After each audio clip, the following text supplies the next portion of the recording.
Hello दोस्तों, नमस्कार। मैं हूं पंकज, आपके अपने YouTube channel the select sponsored by education.com coaching institute पर एक बार फिर से आपका स्वागत करता हूं।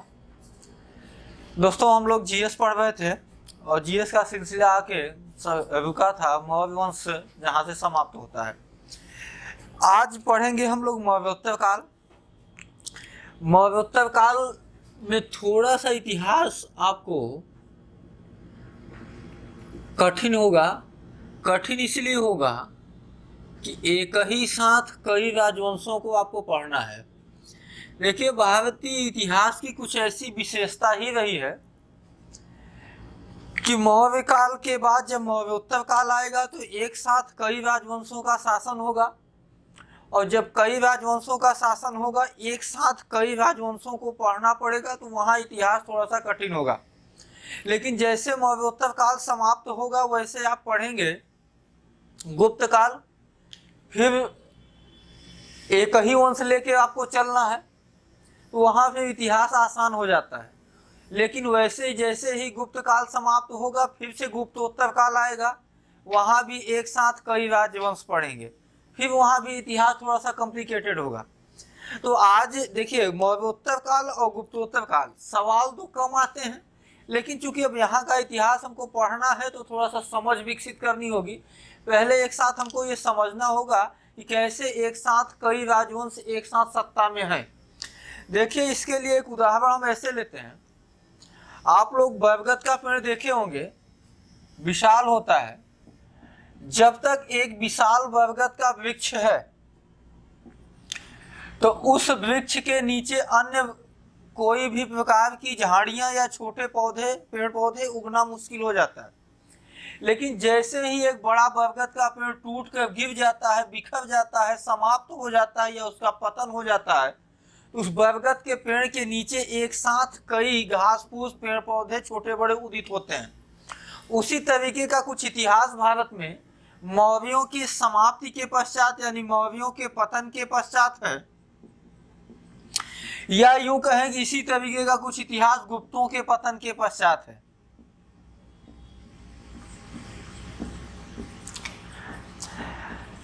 यहाँ यदि हम मौर्य साम्राज्य को एक बरगद के वृक्ष के समान मान लें, तो जब मौर्यों का पतन हुआ अशोक के पश्चात, जब कमजोर उत्तराधिकारी आए, उस समय जब उनका पतन होना प्रारंभ हुआ, यानी ये जो बरगद का पेड़ विशाल था जिसको हम मौर्य साम्राज्य की उपमा दिए, तो उसके बाद एक साथ उत्तर भारत की धरती पर कई राजवंशों का उदय हुआ। और ये राजवंश जो थे इनको भी दो भागों में बांट दिया गया। देखिए, होता क्या है, जब देश की सत्ताएं कमजोर होती हैं या किसी राज्य या साम्राज्य की जब सत्ता कमजोर होती है, तो केवल उस देश में आंतरिक लोगों को ही सर उठाने का मौका नहीं मिलता, बल्कि कुछ विदेशी शक्तियां भी प्रवेश करने की कोशिश करती हैं। यहाँ कुछ ऐसा ही हुआ। जब मौर्यों का पतन हो गया तो एक तरफ उत्तर पश्चिम सीमा के क्षेत्र से जहां कई विदेशी आक्रमणकारियों का एक साथ आक्रमण होता है, और जो जिस क्षेत्र को जीत पाया उसे ही अपना साम्राज्य, अपना राज्य घोषित कर देता है। उसके साथ साथ कुछ ऐसे भी हैं जैसे शुंग हैं, कर्ण हैं, जिनका उदय मौर्यों के बाद हुआ। ये कभी मौर्यों की सेवा में थे, लेकिन जब सत्ता कमजोर हुई तो उसी का मौका लेकर उठाकर, उसी का फायदा उठाकर ये लोग भी अपनी सत्ताएं स्थापित कर लिए। चलिए फिर आगे बढ़ते हैं, देखते हैं कि वो कौन कौन से राजवंश थे।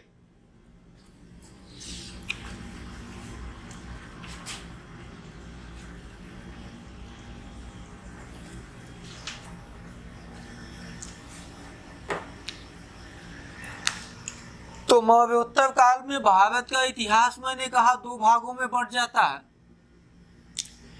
एक हो जाते हैं विदेशी राजवंश,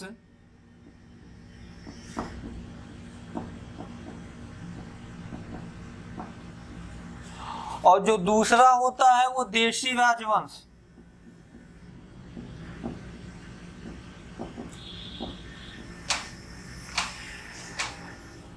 विदेशी राजवंश में मुख्यतः सबसे पहले जो आए हैं वो हैं हिंदयमन, दूसरे जो हैं वो हैं शक, तीसरे जो हैं वो कुषाण, और चौथे जो हैं वो पार्थियाई या पहलव। ध्यान दीजिएगा दोस्तों, मैं पल्लव नहीं बोल रहा हूं, मैं पहलव बोल रहा हूं। भारतीय इतिहास में पल्लव अलग हैं और पहलव अलग हैं। पहलव को हम पार्थियाई भी बोल सकते हैं। तो ये मुख्यतः 4 राजवंश थे जो विदेशों से आकर मौर्यों के पतन के पश्चात भारत में अपनी सत्ताएं जमाई। उसी तरीके से यदि हम देशी राजवंशों की बात करें तो ये लगभग सभी के सभी ब्राह्मण वंश भी थे, जैसे शुंग, कण्व, सातवाहन, वाकाटक और चेदिवंश आदि। तो एक तरफ जहां विदेशी राजवंशों की सत्ता स्थापित है, वहीं दूसरी तरफ जो कभी मौर्यों की सेवा में थे उनके पतन के पश्चात फिर से अपनी सत्ता स्थापित कर ली। अब आपको 5 इधर और 4 इधर, इन 9 राजवंशों की सत्ताएं लगभग, मैं पूर्ण रूप से नहीं बोल रहा हूं, लगभग, क्योंकि कुछ ऐसे हैं जैसे ये समाप्त होते हैं तब ये आते हैं, ये समाप्त होते हैं तब ये समाप्त होते हैं तब ये आते हैं। लेकिन जो आपके मौर्योत्तर काल का समय है, यानी 185 ईसा पूर्व से लेकर जब तक गुप्तों की स्थापना, इस 300-400 साल का जो समय है, इस 300 से 400 सालों में इन्हीं दोनों विदेशियों और इन्हीं देशी राजवंशों की सत्ता भारत में रही है। तो इसीलिए लगभग हम इनको एक साथ पढ़ेंगे। और जब एक साथ पढ़ते हैं, थोड़ा सा इतिहास मैंने बताया वहाँ कठिन होता है। कठिन इसलिए होता है कि जब एक ही साथ कई चीज़ें हम देखते हैं तो वहाँ कन्फ्यूजन क्रिएट होता है। देखिए, कन्फ्यूजन नहीं होना है, आपको एक एक करके अलग अलग पढ़ लेना है, लेकिन जो महत्वपूर्ण चीज़ें हैं उसी पर फोकस करिए। जैसे विदेशियों की जब बात करेंगे तो हम हिंद एवं शासकों में बस एक साथ, हमको पढ़ना तो सभी को है, लेकिन आपको जो फोकस करना है वो फोकस करना है मिनांडर पर। और मिनांडर का नाम आप लोगों ने बेहतर तरीके से सुना होगा। जब हम शकों की बात करते हैं तो शकों में कई शासक आते और जाते हैं, और विदेशियों में ध्यान रखिएगा, हिंद एवं शक, कुषाण और पहलवों की जब बात करेंगे तो इनमें सबसे दीर्घजीवी सत्ता शकों की ही रही है। शकों का अंतिम रूप से उन्मूलन चंद्रगुप्त द्वितीय विक्रमादित्य ने किया था। तो चंद्रगुप्त द्वितीय विक्रमादित्य कहने का आशय यह है कि गुप्तों का तीसरा या चौथा शासक था। तो इनकी सत्ता सबसे लंबी रही है। लेकिन इसमें जिस शासक को आपको ज्यादा पढ़ना है रुद्रदामन का, और इस रुद्रदामन का नाम आपको आज कई दिनों से बार बार आपके सामने आ रहा है। अगला जो वंश आएगा कुषाण। कुषाणों में जिसको आपको पढ़ना है बेहतर वो है कनिष्क, जिसकी सत्ता 78 ईस्वी से लेकर 105 ईस्वी तक थी। और पार्थियाई या पहलवों में एक ही शासक था जिसका नाम था गोंडोफर्नीज। और इस गोंडोफर्नीज के विषय में आपको बस इतना जानना है कि गोंडोफर्नीज की सत्ता जो थी वो 20 ईस्वी से लेकर 40 ईस्वी तक थी। और इसी 20 से लेकर 40 ईस्वी के बीच ही भारत में ईसाई धर्म का आगमन हुआ था। एक ईसाई संत सेंट थॉमस ईसाई धर्म का प्रचार प्रसार करते हुए भारत आए थे। तो ये सवाल आपसे कई बार एग्जामों में पूछा गया कि भारत में ईसाई धर्म का आगमन कब हुआ, या भारत में इस्लाम धर्म का आगमन कब हुआ। तो एक्चुअली होता क्या है कि हम आप मान के बैठते हैं कि भारत में ईसाई धर्म का आगमन अंग्रेजों के आने के पश्चात हुआ। नहीं, उससे कई 100 वर्षों पहले गोंडोफर्नीज के शासनकाल में सेंट थॉमस नामक एक पादरी ईसाई धर्म का प्रचार प्रसार करते हुए भारत आया था। तो ये हुआ। अब हम बात कर लेते हैं देशी राजवंशों में कहाँ हमको फोकस करना है। तो देखिए, जो देशी राजवंश है उसमें एक को पहला शुंग, और शुंग में सबसे ज्यादा फोकस आपको करना है पुष्यमित्र शुंग पे। और पुष्यमित्र शुंग की नीतियों पर, खासकर उसकी धार्मिक नीतियों पर सवाल उठते हैं। अगला है कर्ण। कर्ण वंश से आपको सवाल कभी नहीं आता है और आज तक कभी किसी एग्जाम में आया भी नहीं है। अगला है सातवाहन। सातवाहनों में सबसे अधिक आपको फोकस करना है गौतमी पुत्र सातकर्णी।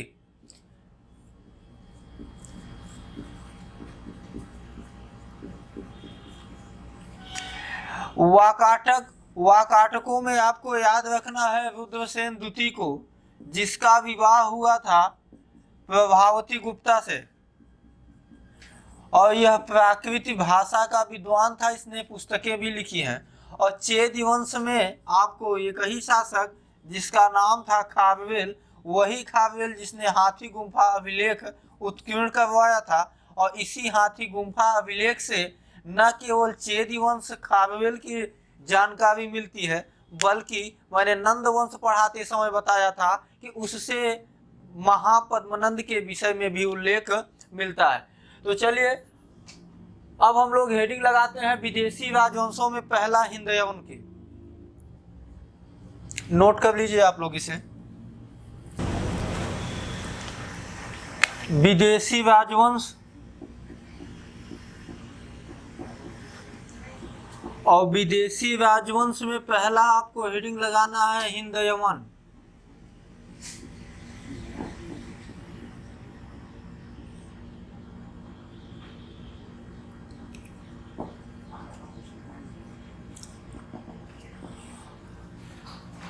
हिंदयवन मूलतः यूनानी थे, इस बात को ध्यान रखिएगा आप लोग। अब इनकी कुल 2 शाखाएं भारत में आई। आपको यहां मैं बना के दिखाता हूं।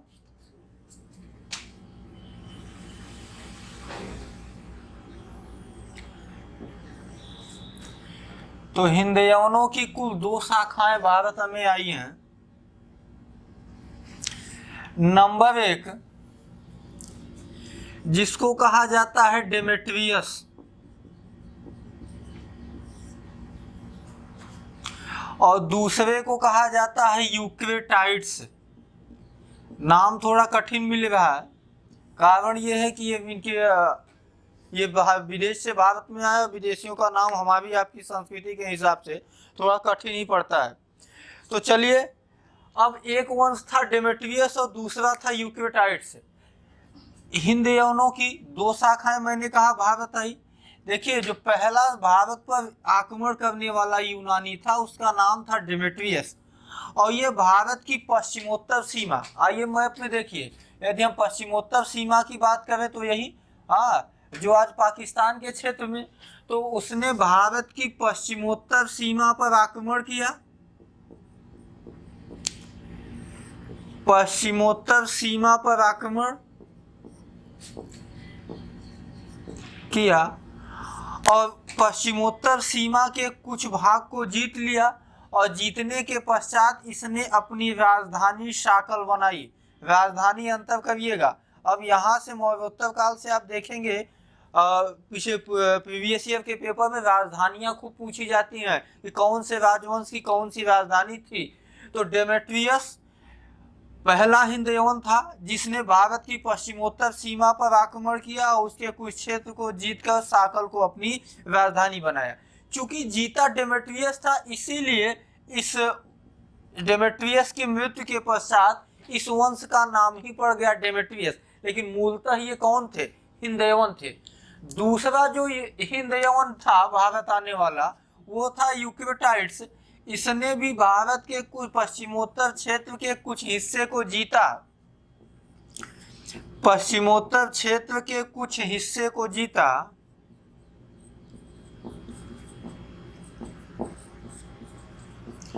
और जीतने के पश्चात इसने अपनी राजधानी जो बनाई तक्षशिला। आपको गौर करने की बात यह है कि हिंदयवनों की भारत में सत्ता स्थापित होने के पश्चात 2 राजधानियां हो गई। पहली राजधानी कौन है? शाकल। और दूसरी राजधानी कौन सी है? तक्षशिला है। अब चूंकि इस वंश की स्थापना यूक्रेटाइड्स ने किया था, इसलिए हिंदयवनों की दूसरी शाखा को कहा गया यूक्रेटाइड्स वंश। मतलब यह है कि भारत में अब कुल 2 वंश हिंदयानों का है। कौन सा? डेमेट्रियस वंश, और दूसरा कौन है? यूक्रेटाइड्स। डेमेट्रियस वंश का जो सबसे फेमस या सबसे प्रतापी शासक हुआ था उसका नाम था मिनांडर, जबकि यूक्रेटाइड्स का जो महत्वपूर्ण शासक हुआ था उसका नाम था एंटियालकीड्स।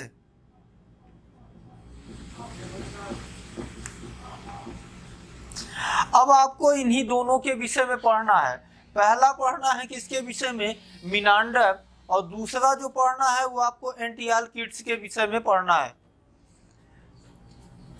चलिए हम मैप साफ करके इधर अब मिनांडर के विषय में आपको बताते हैं।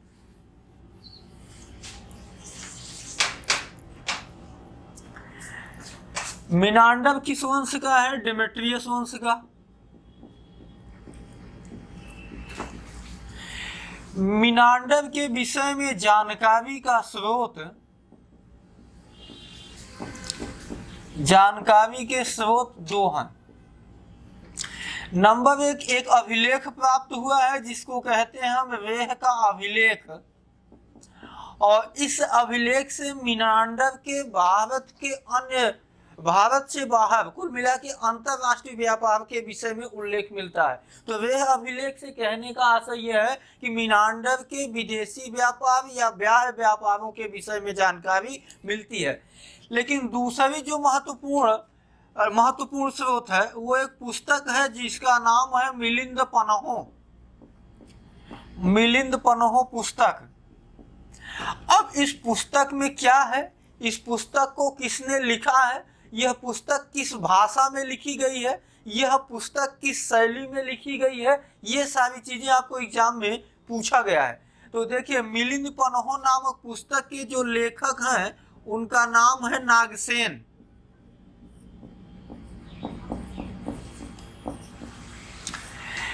इस पुस्तक की जो भाषा है वो भाषा है प्राकृत,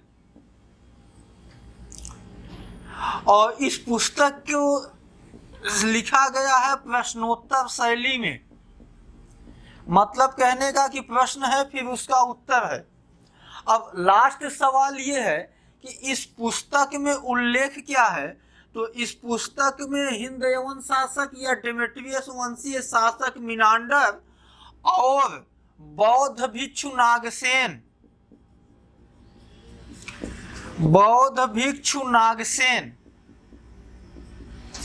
के बीच जो कुछ भी संवाद हुआ है, इसी संवाद का उल्लेख है इसमें।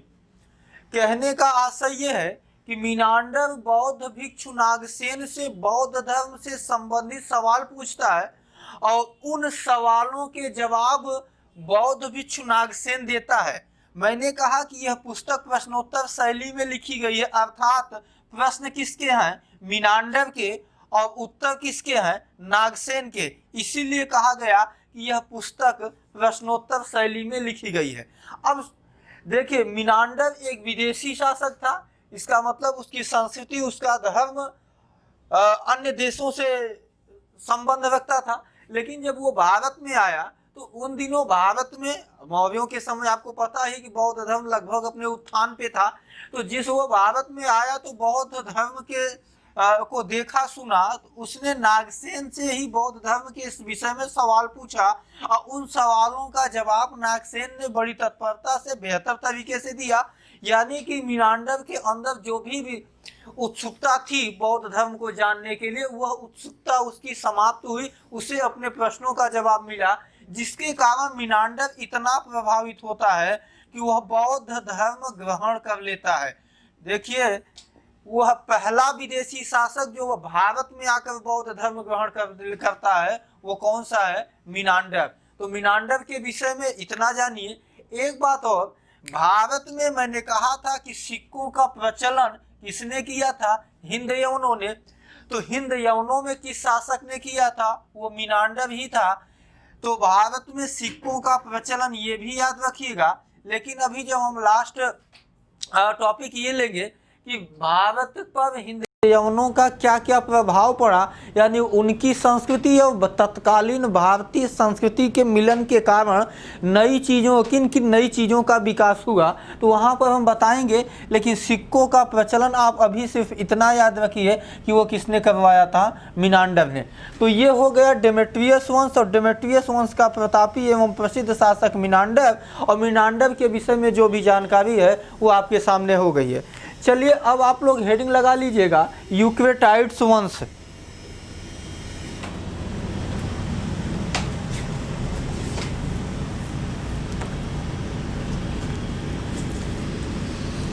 मैंने शुरुआत में बताया था कि ये देशी और विदेशी सभी राजवंश लगभग एक साथ सत्ता संभाल रहे थे। हाँ, कुछ के आगे पीछे हैं, लेकिन जिस समय हिंदयवनों के यूक्रेटाइड्स वंश की सत्ता थी, और यूक्रेटाइड्स में जिस समय एंटियालकिड्स शासन कर रहा था, जो यूक्रेटाइड्स वंश का मैंने बताया कि ये प्रसिद्ध शासक था, तो उस समय शुंगों का शासक, शुंग वंश जिसका संस्थापक पुष्यमित्र शुंग था, तो उस समय शुंगों का शासक जो था उसका नाम था भागभद्र।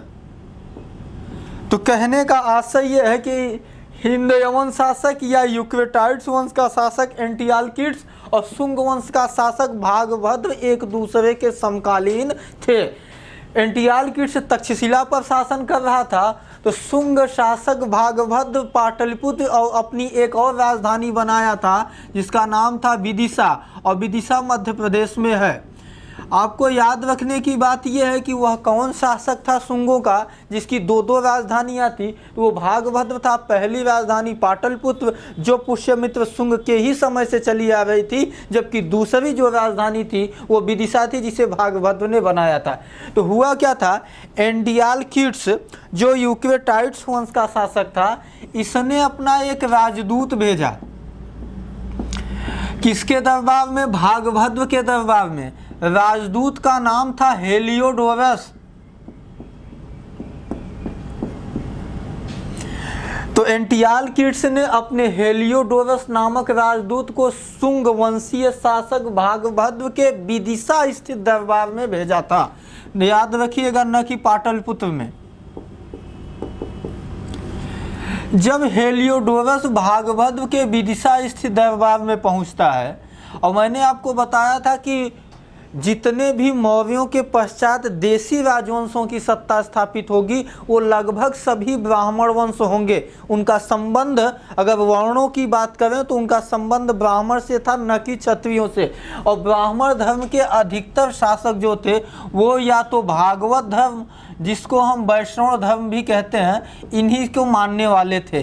तो इसका सीधा सीधा आशय आपको ये समझना होगा कि शुंग वंशी शासक या सातवाहन या कण्व या वाकाटक या चेद, ये सभी के सभी भागवत अथवा नहीं, सॉरी, चेद को छोड़ के भागवत और वैष्णव, ये दोनों, यही दोनों संप्रदाय के मानने वाले थे, शुंग, कण्व और सातवाहन।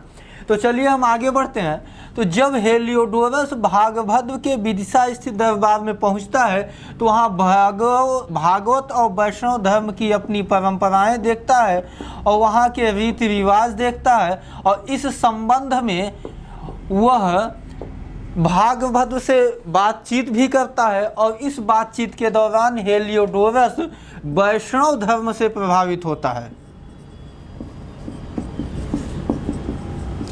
और वैष्णव धर्म से प्रभावित होने के पश्चात वह विदिशा में ही एक स्तंभ लेख का निर्माण करवाता है। और इस स्तंभ लेख से सवाल खूब एग्जामों में पूछा गया। उसको कहा जाता है हेलियोडोरस का विदिशा स्थित स्तंभ लेख। क्यों हेलियोडोरस ने उत्कीर्ण करवाया? कहाँ पे? विदिशा में। हेलियोडोरस, और इसको हेलियोडोरस का गरुण स्तंभ लेख भी कहा जाता है।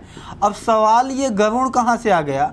आप जानते हैं भागवत धर्म या वैष्णव धर्म में जिनकी पूजा होती है उनको कहा जाता है विष्णु, और विष्णु का वाहन कौन है? गरुण है। चूंकि वह वैष्णव धर्म से प्रभावित हुआ था, इसलिए वैष्णव धर्म के इष्ट भगवान विष्णु के सम्मान में उसमें गरुण की प्रतिमा का चित्रांकन करवाया था। तो इसीलिए हेलियोडोरस का गरुड़ स्तंभ लेख कहा गया या हेलियोडोरस का विदिशा स्तंभ लेख कहा गया? सवाल यही है कि गरुड़ स्तंभ लेख अथवा विदिशा स्तंभ लेख का निर्माण किसने करवाया था? हेलियोडोरस। किसके सम्मान में? भगवान विष्णु के सम्मान में। एक सवाल यहाँ से और पूछता है कि इस अभिलेख में किस देवता का नाम लिखा गया है? तो नाम लिखने की बात पूछा जाए तो आप बताइएगा वासुदेव। निचले हिस्से में वासुदेव की वंदना की गई है। वासुदेव का आशय यहाँ पर श्री कृष्ण से है, श्री कृष्ण की वंदना की गई है। जबकि ऊपर स्तंभ लेख के ऊपर भगवान विष्णु का वाहन गरुड़ का चित्रांकन हुआ है। तो ये हुआ आपके यूक्रेटाइड्स वंश का जो प्रसिद्ध शासक था एंटियालकिड्स। एंटियालकिड्स की राजधानी याद रखिएगा। उसका राजदूत किसके दरबार में आया था और फिर आने के पश्चात वो किस तरीके से वैष्णव धर्म ग्रहण करता है और उसके बाद फिर गरुड़ स्तंभ लेख का निर्माण करवाता है।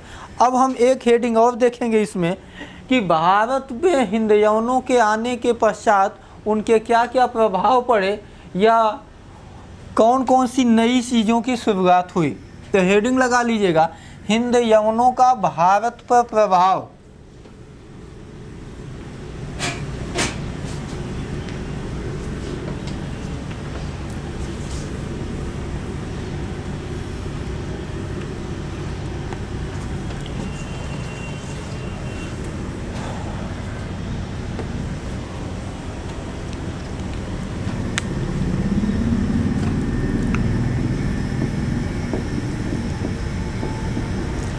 हिंदयवनों का भारत पर प्रभाव। पॉइंट वाइज करके देख लेते हैं। पहला, भारतीयों ने ज्योतिष का ज्ञान हिंदयवनों से सीखा है।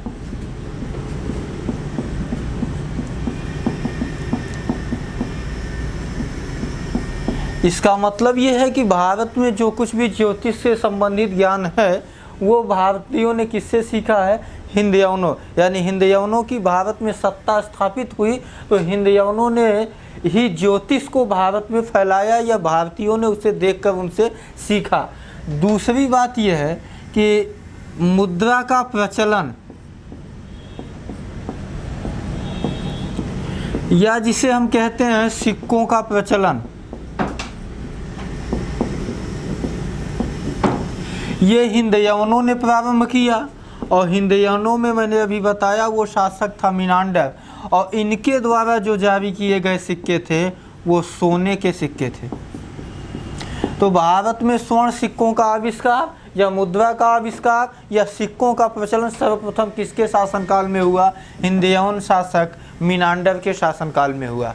इसके अलावा आपको पता है कि सप्ताह में कितने दिन होते हैं? 7 दिन होते हैं।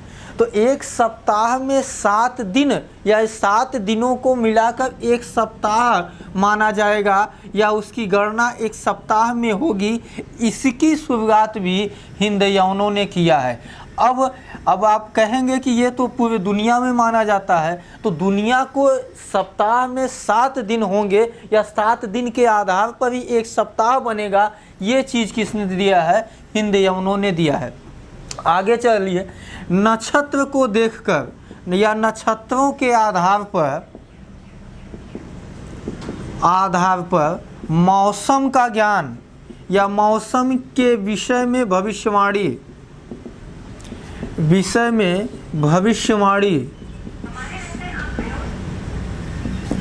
यह भी भारत को हिंदयवनों ने ही दिया।